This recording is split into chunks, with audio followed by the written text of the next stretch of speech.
Hello बच्चों, मैं ममता Jain class 9 SST के अंदर आपका एक बार फिर से स्वागत करती हूँ। बच्चों, अपना इकोनॉमिक्स अपने लास्ट वीडियो के अंदर स्टार्ट कर दिया था और उसका भी पहला लेसन पालमपुर गांव की कहानी अपन ने स्टार्ट किया है।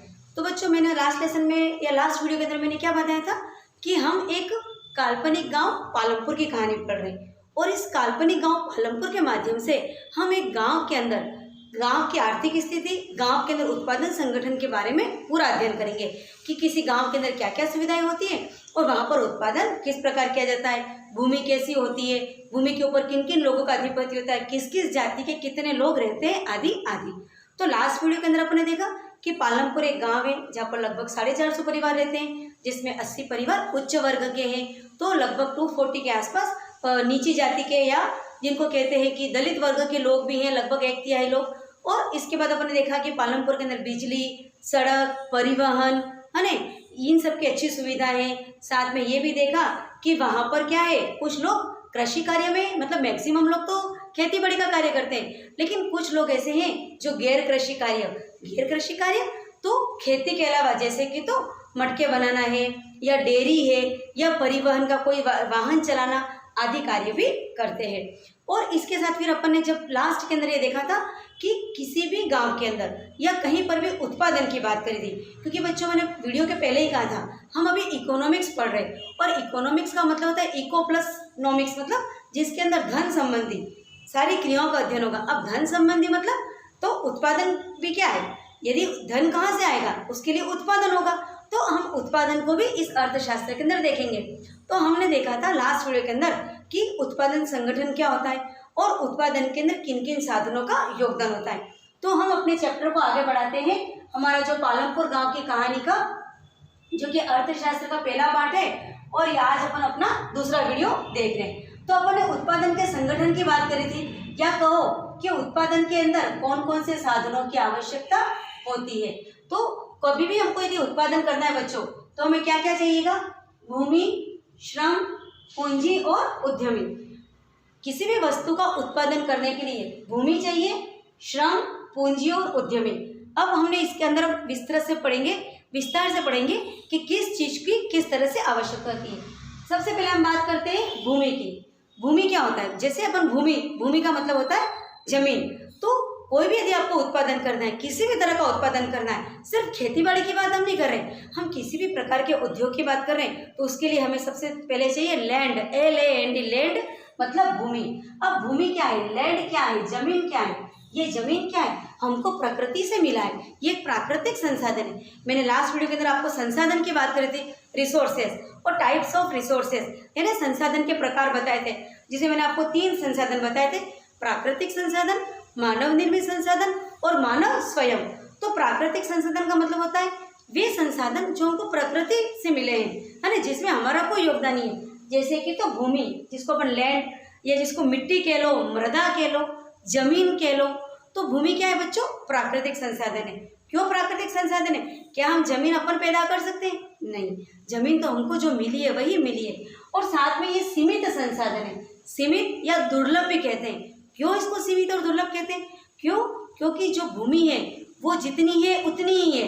पृथ्वी का जिस दिन से अपन देखते हैं कि आज पृथ्वी की उत्पत्ति हुई है, तब से लेके आज तक भूमि वही है, न कम हुई है न ज्यादा हुई है, सिर्फ जनसंख्या बढ़ रही है, लोगों की संख्या बढ़ रही है, लेकिन भूमि का क्षेत्रफल वही है। इसलिए कहते हैं कि भूमि एक प्राकृतिक सीमित संसाधन है, क्योंकि इसको हम घटा बढ़ा नहीं सकते। इसके बाद जो वन आते हैं, जितने भी अपना जंगल है, भूमि के गर्भ में जितने खनिज है और भूमि के ऊपर जितने भी समुद्र, नदियाँ, तालाब, जितना भी जल बह रहा है, वो सब हमारा इस भूमि के अंदर ही अपन इसको इंक्लूड करते हैं। तो आया बच्चों समझ में? कोई भी उत्पादन करना है तो उत्पादन के संगठन के प्रथम साधन के रूप में हम क्या उसमें अपन देख लिया अपन ने भूमि। अब हम बात करते हैं हमारे उत्पादन के सेकेंड साधन श्रम। श्रम का मतलब होता है बच्चों लेबर है ना। कोई भी आपके पास भूमि है लेकिन उसके ऊपर आपको कोई कार्य करना है, जैसे खेती बाड़ी करनी है या कोई उद्योग धंधा लगाना है, तो उसके लिए आपको क्या चाहिए बच्चों, लेबर चाहिए। तो लेबर जो श्रम होता है, तो श्रम भी 2 तरह का होता है, मानसिक श्रम और शारीरिक श्रम। मानसिक श्रम मतलब ऐसा कार्य जिसमें हमको मेहनत कौन सी करनी है, शारीरिक मेहनत नहीं करनी है, सिर्फ अपना दिमाग यूज करना है। जैसे कंप्यूटर के ऊपर कार्य करना है, कोई इंजीनियर है या कोई दूसरा कोई बिजनेसमैन है जो बिलिंग वगैरह करता है, CA है ना, कंप्यूटर के ऊपर बैठ करके और कार्य करता है, तो उसको कहते हैं मानसिक श्रम। या कोई बिल बनाने का कार्य कर रहा है या कोई लिखा पढ़ी का कार्य कर रहा है, वो कार्य कहलाता है मानसिक श्रम। दूसरा होता है बच्चों शारीरिक श्रम। शारीरिक श्रम का मतलब होता है जिसमें अपन को हाथ पे हिलाने, जैसे कोई खेत के अंदर जा करके गेती पावड़ा लेकर के कोई कार्य कर रहा है, या कोई ईंटें तोड़ के यहाँ रख रहा है, तगारियाँ तोड़ के यहाँ रख रहा है, कोई औजार चला रहा है, कोई मशीन चला रहा है, तो ये बच्चों होता है शारीरिक श्रम। तो कोई भी उत्पादन करना है तो उसमें दोनों तरह के श्रम की आवश्यकता है। मानसिक श्रम का अपना महत्व है, शारीरिक श्रम का अपना महत्व है, क्योंकि बिना मानसिक श्रम के शारीरिक श्रम का भी कोई महत्व नहीं है। और केवल मानसिक श्रम होगा और शारीरिक श्रम नहीं होगा तब भी हमारा कोई बिजनेस या कोई भी उत्पादन कार्य नहीं हो सकेगा। क्यों? कि मानसिक श्रम दिमाग लगा करके क्या काम करना है उसका पूरा प्लानिंग तैयार होगा, उसके लिए जो भी फॉर्मूलाज लगाने हैं, जो नक्शा बनाना है, कार्य की पूरी रूपरेखा तैयार करनी है, वो सब करनी होगी तो मानसिक श्रम हो गया। और जो रूपरेखा तैयार करिए उसको अप्लाई करना है वो होता है फिर शारीरिक श्रम। तो बच्चों श्रम भी आ गया समझ में। तो उत्पादन के संगठन के रूप में अपन ने भूमि देख ली और श्रम देख लिया। अब आता है बच्चों पूंजी। पूंजी मतलब कैपिटल। कैपिटल का मतलब सिर्फ पैसे से नहीं है, यहाँ पर पूंजी का अर्थ सिर्फ पैसे से नहीं है। यहाँ पर हम पूंजी है मतलब भौतिक पूंजी, और पूंजी का मतलब होता है वे सभी साधन जो हमको और अधिक पूंजी उत्पन्न करने में मदद करते हो। आया बच्चों समझ में? पूंजी या कैपिटल अपन को उनको कहेंगे कि वे सभी साधन जो हमको और अधिक साधन है और अधिक पूंजी को डेवलप उत्पन्न करने में मदद करते हैं, उसको क्या कहते हैं? भौतिक पूंजी। और भौतिक पूंजी में दो होती है। पहले तो देखो डेफिनेशन मैंने यहाँ भी लिख रखी है, जिससे भविष्य में और अधिक पूंजी पैदा हो उसे ही हम पूंजी कहते हैं। और बच्चों ये पूंजी कौन सी पूंजी है? भौतिक पूंजी, इसको अपन कहते हैं भौतिक पूंजी। तो अब पूंजी के अंदर दो तरह की बात होती है, एक तो स्थायी पूंजी और एक कार्यशील या वर्किंग कैपिटल। अब स्थायी पूंजी का मतलब होता है कि एक बार जो चीज़ बन गई तो वर्षों तक हमारा वो काम आती हो। जैसे आपका कोई कारखाना है तो आपने बिल्डिंग बना दी तो बिल्डिंग आपकी स्थायी पूंजी हो गई। आपने बड़े बड़ी महंगी महंगी मशीनें खरीद ली, औजार खरीद लिए, जमीन खरीद ली, ये सब हमारा स्थायी पूंजी होगी। लेकिन कार्यशील या वर्किंग कैपिटल क्या होगा? जो खर्च हो जाता हो, जैसा कि मुद्रा या पैसा। पैसा क्या है? एक बार आपने लगा दिया तो क्या दूसरे दिन और आगे व्यापार करना है या कार्य करना है तो हमें और पैसा चाहिएगा, तो मुद्रा अपनी वर्किंग कैपिटल या कार्यशील पूंजी है। इसके बाद कच्चा माल, जैसे आपको किसी भी चीज़ का यदि आपको कपड़े का उत्पादन करना है मतलब कपड़ा बनाना है तो उसके लिए आपको कॉटन कपास चाहिएगा। तो ऐसा थोड़ी है कि आज अपन ने कपास ले लिया तो 10 साल तक उसी कपास से कपड़ा बनेगा, नहीं। एक बार आपने कपास लिया तो उससे जो कपड़ा बना था वो बन गया, फिर वो कपास खत्म हो गया तो फिर अपन को वो कपास चाहिए। यानी कच्चा माल किस में आता है? हमारे वर्किंग कैपिटल में आता है। तो मुद्रा है, कच्चा माल है, ये सब कैसे कहलाते हैं?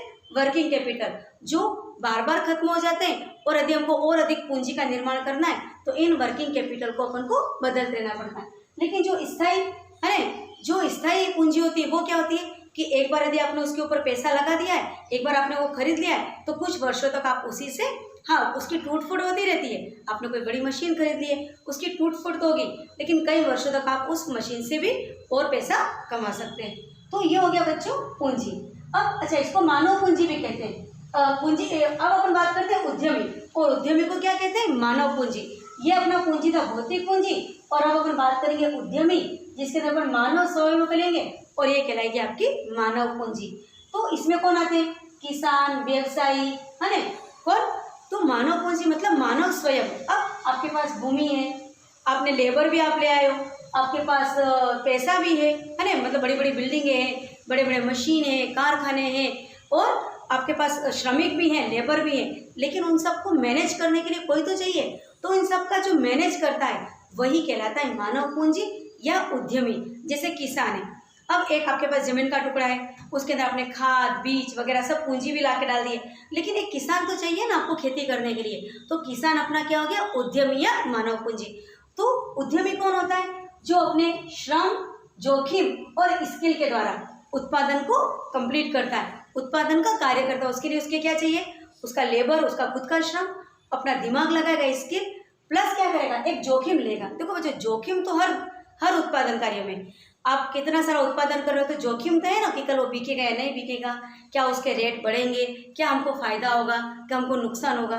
तो बिना जोखिम के कोई बिजनेस नहीं होता है। तो उद्यमी वही होता है जो अपने श्रम, जोखिम और स्किल के द्वारा माल को तैयार करवाता है, उत्पादन को एक लास्ट मतलब आउटपुट बनाने के अंदर उसका सबसे महत्वपूर्ण योगदान होता है। और उद्यमी ही वही इंसान है जो तैयार माल को बिक्री के लिए मार्केट में लाता है। वो क्या करता है, जो माल तैयार हो गया है उसको कहाँ लाता है, मार्केट में, बाजार में लाता है बेचने के लिए। तो इस तरह बच्चों अपन ने पढ़ा कि उत्पादन के संगठन के चारों साधन, भूमि, श्रम, पूंजी और उद्यमी, इन चारों के बारे में अपन ने अच्छे से विस्तार से पढ़ लिया। अब यही सब कुछ अपने पालमपुर के अंदर भी होगा। तो अब अपन पालमपुर के अंदर आ जाते हैं वापस कि पालमपुर में कृषि की क्या स्थिति है, क्योंकि अपनी बात पालमपुर के अंदर चल रही है। तो पालमपुर के अंदर क्या है कि 75 से 80%, लगभग 75 से 80% लोग क्या करते हैं, कृषि, एग्रीकल्चर के ऊपर डिपेंड है। और कुछ ही लोग हैं जो गैर कृषि कार्यों के ऊपर निर्भर रहते हैं। गैर कृषि में परिवहन है ना, सड़क निर्माण है, डेयरी है, अन्य कोई चीज, सिलाई, बुनाई, कढ़ाई, उस तरह के जो कार्य हो अन्य गैर कृषि कार्य। तो कम लोग तो गैर कृषि कार्यों के ऊपर है और मैक्सिमम लोग किसके ऊपर है, एग्रीकल्चर या कृषि के ऊपर। अब पालमपुर के अंदर सारी जमीन ऐसा नहीं है कि बहुत अच्छे से प्रोडक्शन, उत्पादन देती है, कि ऐसा नहीं कि सारी भूमि उपजाऊ है और वहाँ पर बहुत अच्छे से खेती होती है। तो वहाँ पर कुछ जमीन तो कृषि योग्य है, बहुत उपजाऊ है, लेकिन कुछ जमीन ऐसी है जो बंजर पड़ी हुई है। तो वहाँ के किसानों ने अपने श्रम के द्वारा उस बंजर भूमि के ऊपर भी खेती करी और उन्होंने अपने उत्पादन को बढ़ाने के लिए 2 विधियां लगाई, जो कि आमतौर पर सभी किसान लगाते हैं। एक तो होता है बहुविधि फसल प्रणाली और दूसरा होता है आधुनिक तकनीक, मॉडर्न टेक्नोलॉजी। अब बहुविधि फसल प्रणाली को कहते हैं मल्टीपल क्रॉपिंग, अर्थात एक वर्ष में एक से अधिक फसलों का लेना। जैसे अपने 4 मौसम होते हैं, है ना, तो उन सभी मौसम के अंदर मतलब एक साल में 3 से लेकर के 4 फसलों का उत्पादन करना कहलाता है बहुविध फसल प्रणाली, और इसको कहते हैं मल्टीपल क्रॉपिंग। जैसे पालमपुर के लोग भी क्या करते थे, अक्टूबर में तो आलू की खेती कर देते थे, फिर जैसे ठंडी आती नवंबर के अंदर रबी की खेती करते थे जिसमें गेहूं और चने का उत्पादन कर लेते थे। फिर बारिश, रेनी सीजन आता था मानसून के अंदर, तो खरीफ, ज्वार, बाजरा, मक्का, सोयाबीन, इसकी फसल कर लेते थे। और साथ में एक ऐसी फसल भी थी जो वर्ष में एक ही बार उगती थी, जिसको कहते हैं गन्ना। तो गन्ने को साबुत गन्ने या गन्ने का रस बना करके गुड़ और शक्कर बना करके वो पास के शाहपुर गांव के अंदर बेचते थे। तो ये पालमपुर के अंदर, ये पालमपुर की बात हो गई कि पालमपुर के अंदर बहुविध जो फसल प्रणाली को अपना करके उत्पादन को बढ़ाया जाता था। इसी प्रकार एक होता है आधुनिक टेक्नोलॉजी, यानी पालमपुर के अंदर लोगों ने आधुनिक तकनीकी को भी प्रयोग में लिया, जिसके अंदर HYV seeds, high yield variety seed, है ना, मतलब उच्च उत्पादन या फसल देने वाले उच्च किस्म के बीजों का भी उन्होंने प्रयोग किया।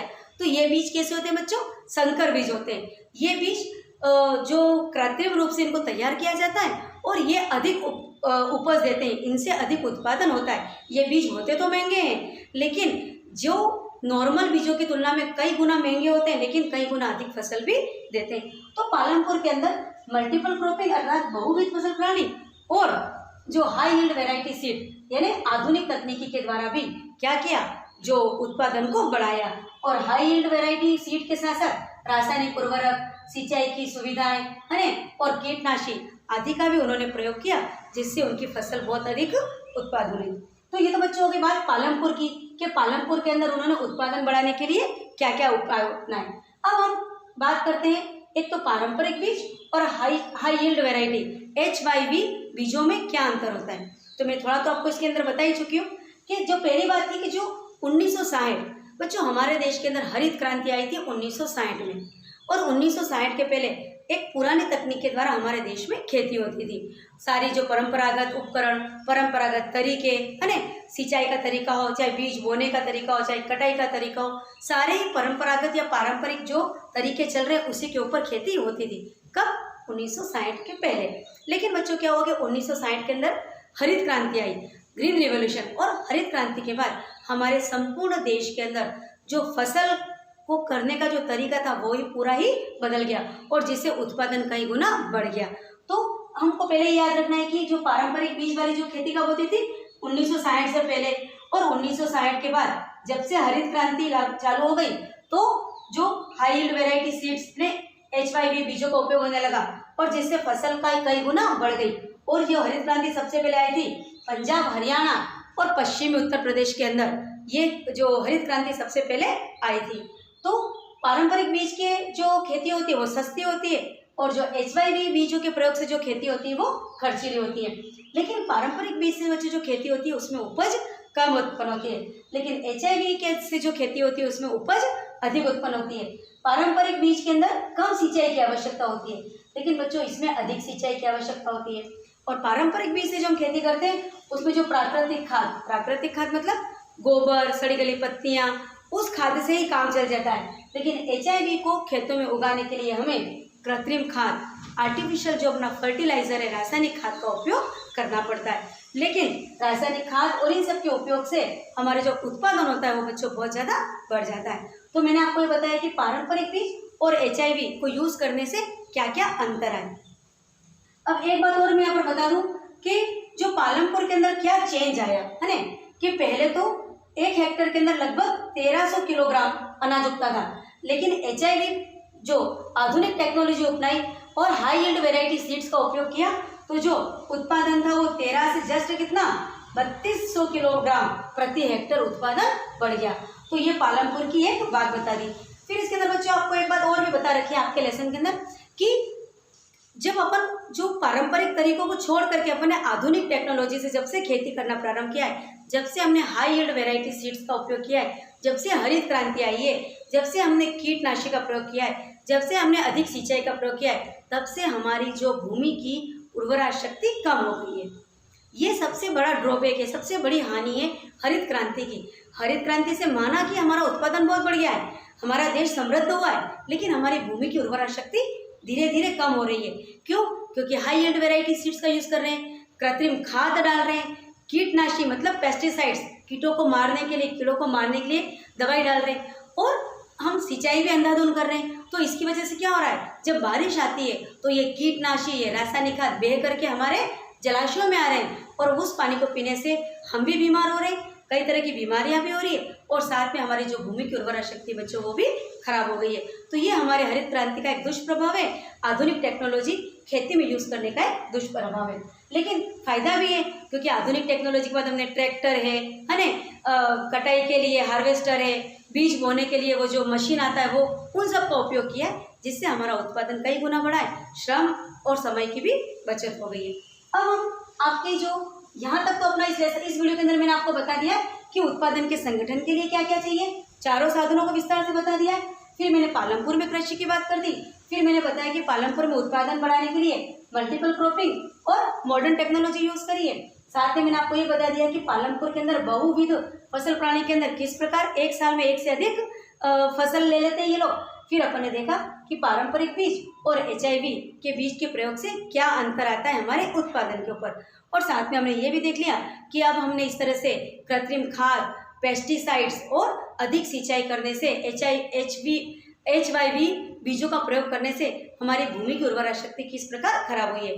तो बच्चों आज के वीडियो में अपना इतना ही देख रहे हैं। अब हम नेक्स्ट वीडियो के अंदर देखेंगे कि पालमपुर के अंदर 450 गाँव है, हमने पहले ही बात कर दी है, तो उसके अंदर 150 लोग भूमिहीन है, 240 ऐसे परिवार हैं जिनके पास 2 हेक्टेयर से भी कम भूमि है, और 60 लोग परिवार ऐसे हैं जिनके पास 2 हेक्टेयर से अधिक भूमि है, और कुछ परिवार तो ऐसे भी है जिनके पास 10 हेक्टेयर से भी ज़्यादा भूमि है। तो हम नेक्स्ट वीडियो के अंदर इन सब के बारे में देखेंगे कि जो भूमिहीन है उन्हें सीमांत मजदूर कहते हैं या सीमांत किसान कहते हैं, और जिनके पास अधिक भूमि है उन्हें क्या कहते हैं, और पालमपुर के अंदर भूमि का वितरण किस प्रकार से हो रहा है वो बच्चों हम देखेंगे अगली वीडियो में। तो आज की वीडियो के अंदर उत्पादन का संगठन और अपन ने HYV और पारंपरिक खेती के अंतर को देख लिया। तो आज की वीडियो में बच्चों इतना ही काफ़ी है। नेक्स्ट वीडियो के अंदर हम फिर से मिलते हैं, तब तक के लिए